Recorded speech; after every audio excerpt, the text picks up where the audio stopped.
আমি কি খেতে ভালোবাসতাম, কি খেতে ভালোবাসি সেটা না এখন ভুলে গেছি। সংসারে এক একজনের আবদার বায়না মেটাতে মেটাতে সারাদিন কেটে যায়। ঠান্ডাটাও কিন্তু জাঁকিয়ে পড়েছে, আর এই ঠান্ডার মধ্যে মেয়ে ঘুম থেকে উঠেই বলল, মা আজ কিন্তু গরম গরম ওটসের খিচুড়ি খাবো, তাও আবার বেগনি দিয়ে। ভাবলাম ঠিক আছে, অনেকদিন করা হয়নি তো খিচুড়িটা করব। ওরা আবার চাল ডালের খিচুড়ি খুব একটা ভালো খায় না। দু রকমের ডাল মিশিয়ে ওটসের খিচুড়ি নানান রকম সবজি দিয়ে করলে ভীষণ ভালো খায়। আর এখন শীতে তো সবজিটা অনেক পাওয়া যাচ্ছে। তো মেয়েকে বললাম, তুই বসে বসে একটু সবজিটা কাট, আমি ঘরদোরগুলো একটু পরিষ্কার করে একবারে আমি রান্নাঘরে চলে আসব। তো সকাল সকাল বিছানাপত্র তুলে ঘরদোর ঝাড় দিয়ে মুছে দেখুন ঘরদোর একদম পরিষ্কার ক্লিন হয়ে গেছে। আর ঘরদোর পরিষ্কার পরিচ্ছন্ন থাকলে কাজেও কিন্তু মন বসে। এদিকে এক বালতি জামা কাপড়ও ভিজিয়ে রেখে দিলাম। সবজিগুলো মেয়ে কেটে নিয়েছিল, আর কড়াইতে সামান্য তেল দিয়ে সব সবজিগুলো একটু এইভাবে ভেজে তুলে নিয়েছি। সবজির মধ্যে ছিল বাঁধাকপি, ফুলকপি, কুমড়ো, বরবটি, আলু আর কয়েকটা চেরা কাঁচা লঙ্কা।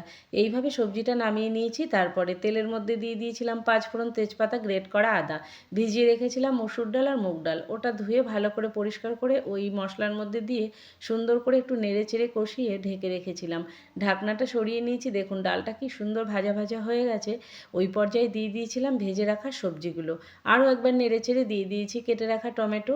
তারপরে আরও একটু ভালো করে নেড়ে চেড়ে পরিমাণ মতো গরম জল দিয়ে একটু ঢেকে দিয়েছিলাম। তারপরে ওটসটা দিয়ে দেবো। যতবার আমি ওটসের খিচুড়ি করেছি ওটসটা আমি আগে একটু ড্রাই রোস্ট করে নিই, কিন্তু আজকে আমি আর ওটসটা ভাজার টাইম পাইনি, সেই জন্য কাঁচা ওটসটাই দিয়ে দিয়েছি। আর কালারের জন্য একটুখানি রেড চিলি পাউডার দিয়েছিলাম। তো 2 কাপ মতো ওটস দিয়ে দিলাম, ভালো করে নেড়ে চেড়ে আরও কিছুক্ষণ ফুটিয়ে নিয়ে নামানোর আগে দিয়ে দিয়েছিলাম একটু ঘি গরম মশলা। যারা মিষ্টি পছন্দ করেন তারা একটুখানি মিষ্টি দিয়ে দেবেন। আর দিয়ে দিয়েছিলাম কুচনো ধনেপাতা। শীতের দিনে নানান রকম সবজি দিয়ে আর এই ধনেপাতার ফ্লেভারে এই খিচুড়িটা কিন্তু অসাধারণ লাগে খেতে। আমার তো প্রচণ্ড ভালো লাগে, আর এটা হজমও হয় ভালো আর খেতেও দারুণ টেস্টি। তো এইভাবে কিছুক্ষণ আমি ওভেনের উপরে ঢেকে রেখেছিলাম, তারপরে নামিয়ে গরম গরম সার্ভ করে নিয়েছিলাম। আবার যে বেগুনির বায়না আছে সেটা তো ভুললে চলবে না। ওদিকে আমি কিছুটা বেগুন পাতলা পাতলা করে কেটে নুন, হলুদ, শুকনো লঙ্কার গুঁড়ো মিশিয়ে কিছুক্ষণ রেখে দিয়েছিলাম। এদিকে একটা ঘন বেসনের ব্যাটার বানিয়ে নিয়েছি। কড়াইতে সর্ষের তেল প্রায় গরম হয়ে গেছে। কেটে রাখা বেগুনগুলো আমি একে একে বেসনের মধ্যে চুবিয়ে সব গরম তেলের মধ্যে দিয়ে ভেজে নিয়েছি। আর গরম গরম বেগনিগুলো ভাজা হচ্ছিল, এত সুন্দর সেন্ট বেরিয়েছিল, আমি তো ভাজতে ভাজতে দুটো খেয়েই নিয়েছিলাম।